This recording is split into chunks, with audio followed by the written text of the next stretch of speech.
Hello my dear students, I welcome you all on made easy platform. SSC JE topper stock की series में आज हमारे साथ जुड़े हैं Sukesh Chaudhary. Civil engineering student है सुकेश, इसी के साथ साथ मेडिजी स्टूडेंट हैं। एसएससी जेईई 2024 क्लियर करने के बाद इनको स्टूडेंट्स का जो ड्रीम डिपार्टमेंट होता है वो मिला है, जो है आपका CPWD। तो सबसे पहले तो सुकेश बहुत बहुत बधाइयाँ आपको, आपके परिवार को, कि आपने एसएससी जेईई में सिलेक्शन लिया और जो ड्रीम डिपार्टमेंट स्टूडेंट्स का होता है वो आपको मिला। तो कैसा फील हो रहा है आपको? Thank you so much ma'am. अभी तो थोड़ा रिलैक्स हुए हैं, काफ़ी अच्छा लग रहा है। ओके जी। तो आपने अपने परिवार को बताया? जी, परिवार में सब बहुत खुश हैं। जैसे ही उन्होंने सुना कि CPWD मिला है और फाइनली मतलब सिलेक्शन हो गया है, तो सब बहुत खुश हैं। बहुत अच्छी बात है। और सुकेश, मैं आपसे थोड़ा जानना चाहूँगी, आप कहाँ से बिलोंग करते हैं, स्कूलिंग आपका कॉलेज कहाँ से रहा, और कैसे आपने डिसाइड करा कि मुझे जो है गवर्नमेंट जॉब की तरफ बढ़ना है या फिर मुझे जो है प्राइवेट में नहीं जाना है, मुझे तो कोई ना कोई जो है गवर्नमेंट जॉब ही चाहिए। तो किस तरीके से आपने ये डिसाइड करा? जी मैम, मैं उत्तर प्रदेश के बस्ती जिले का हूँ। और मैंने स्कूलिंग जो है अपना प्रयागराज से किया है और अपना ग्रेजुएशन जो है बीटेक कंप्लीट किया है Madan Mohan Malviya university of technology Gorakhpur से। और उसके बाद फिर मेडिजी ज्वाइन किए और कि सिविल सर्विसेज में, इसमें इंजीनियरिंग सर्विसेज में जो है ये या जेईई पोस्ट के लिए किसी के लिए तैयारी किया जाए। ओके, तो आपने डिसाइड करा कि मैं गेट, टीएसी, जेईई एग्जाम्स को टारगेट करूंगा and finally you cracked it. Yes ma'am. So Sukesh, ये इंस्पिरेशन कहाँ से आई? मतलब कुछ ना कुछ तो ऐसी चीज होती है जो किसी स्टूडेंट को क्लिक करती है और उसको एक क्लियर डायरेक्शन मिलती है कि भाई करियर में तो इसी डायरेक्शन में आगे बढ़ना है। जी मैम, जैसे मेरे भैया लोग हैं तो वो सिविल सर्विसेज की तैयारी कर रहे थे और फाइनली वो यूपी PCS से सेलेक्ट हैं मार्केटिंग इंस्पेक्टर पोस्ट पर। तो उनसे काफ़ी जो है वो मिला कि हमें भी कुछ करना चाहिए, जो है तैयारी कर रहे हैं। तो वहाँ से यह था कि हाँ करना है जो है, इसीलिए। बहुत अच्छा जी। और जब घर में कोई गवर्नमेंट जॉब में होता है तो इंस्पिरेशन भी बहुत मिलती है कि वो अच्छा कर रहे हैं तो हम भी कर सकते हैं। और सुकेश, आपने करके भी दिखा दिया। क्योंकि आपको CPWD मिला है, बहुत सारे स्टूडेंट CPWD डिपार्टमेंट चाहते भी हैं कि एसएससी में जब एक बार सिलेक्शन हो जाए तो इस डिपार्टमेंट में हम जाएं और काम करें। तो इस डिपार्टमेंट को पाने के लिए कितने मार्क्स आपके आए, प्री में कितने मार्क्स आए और मेंस में आपको कितना एक्सपेक्टेड मार्क्स लग रहा है कि आपका आएगा? मैम, ये अच्छा डिपार्टमेंट के लिए क्वालिफाइंग से काफ़ी अच्छा मार्क होना चाहिए। आप लीड लीजिए प्री में काफ़ी, क्योंकि प्री के मार्क्स जो है ऐड होते हैं, इसीलिए। और इस बार मेरा काफ़ी अच्छा था।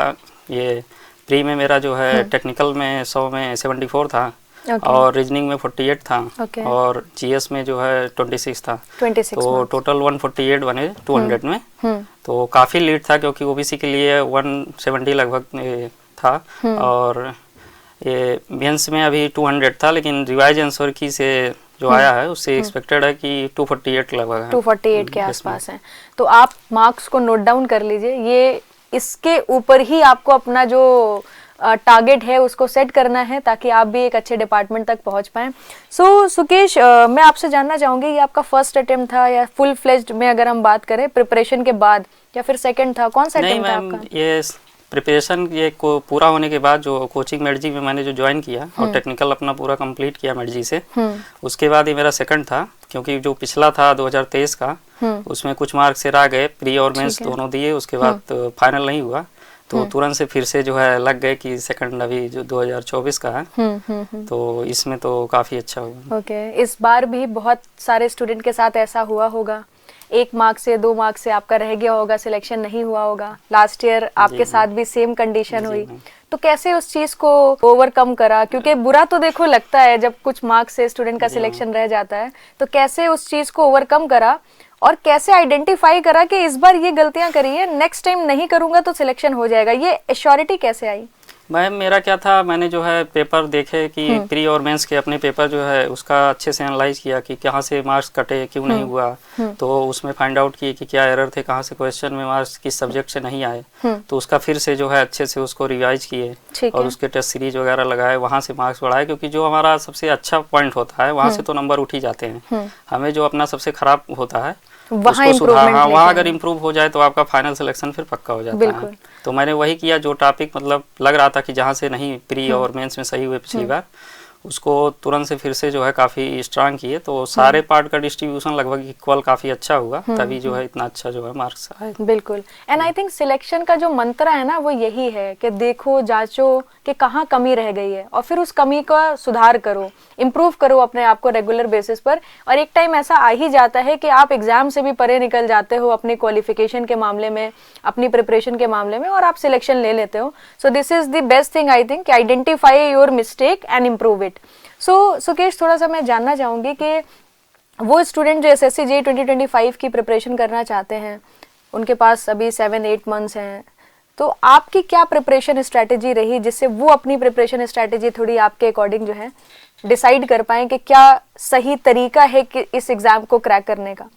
मैम, सबसे पहले तो जो आगे 2025 के लिए तैयारी करना चाह रहे हैं उनसे तो यही कहेंगे कि सबसे पहले अपना जो है टेक्निकल का वो पूरा कंप्लीट करें और अच्छे से पूरा नोट्स बनाएं और उसका रिवीजन करें, क्योंकि टेक्निकल 100 मार्क का प्री में और 300 मार्क का जो मेंस में है, तो वो सबसे ज़रूरी है। टेक्निकल पे अपनी पकड़ अच्छी बनाएं। उसके बाद जो है स्कोरिंग सब्जेक्ट, जो सबसे ज़्यादा स्कोरिंग सब लोग करते हैं, जिनका अभी आया है रैंक, वो रीजनिंग है। तो रीजनिंग पार्ट का क्या है कि प्रैक्टिस करें उससे काफ़ी अच्छा। और जीएस का पार्ट का है कि जीएस तो मैम बहुत ज़्यादा है, मतलब कि जीएस का कोई डिफाइंड सिलेबस नहीं है, तो उसको पॉइंट आउट करें कि पिछले जो है प्रीवियस ईयर में किस तरीके का, किस टॉपिक से सबसे ज़्यादा जो है क्वेश्चन आ रहे हैं, तो उस हिसाब से जो है वो केवल पॉइंट वाइज, मतलब जहाँ से टॉपिक आ रहे हैं वही पॉइंट वाइज, जो बहुत सिलेक्टिव जीएस में पढ़ने की कोशिश करें। उससे क्या है, आप जो है पूरा तो नहीं, लेकिन यह है कि आप अच्छा रैंक लाने के लिए पढ़ सकते हैं। बिल्कुल जी मैम। नहीं, बहुत अच्छी बात बताई आपने, और ये बड़ा इम्पॉर्टेंट भी है। मतलब इस टॉपर स्टॉक की सीरीज में अगर आप जितने भी टॉपर्स हमने इनवाइट करे, जिनका भी इंटरव्यू करा, आप देखोगे कि उन्होंने जो एज लिया है ना वो रीजनिंग से लिया है। Yes ma'am. जितने भी स्टूडेंट CPWD में सिलेक्ट हुए हैं, उनकी रीजनिंग में जो मार्क्स रहे हैं आउट ऑफ 50, वो 45 प्लस ही रहे हैं। इवन बहुत सारे स्टूडेंट के 50 आउट ऑफ 50 आए। तो ये एक स्मार्ट स्ट्रैटेजी होती है कि भाई जीएस में हम इतना स्कोर नहीं कर सकते, बट जहां कर सकते हैं वहां हम लूज नहीं करेंगे मार्क्स। होना चाहिए। Yes ma'am. सो आप मेडिजी के स्टूडेंट हैं, मेडिजी के साथ आपका कैसा एक्सपीरियंस रहा? जी मैम, बहुत अच्छा एक्सपीरियंस रहा। मैंने मेडिजी जब ज्वाइन किया टेक्निकल के लिए, तो वहाँ पहला ही सब्जेक्ट पढ़ाने के लिए सर आए, आशीष सर। अच्छा। और उन्होंने ट्रांसपोर्टेशन स्टार्ट किया, तब मुझे लगा कि कॉलेज में जिस हिसाब से पढ़ाया जाता है कितना डिफरेंस है।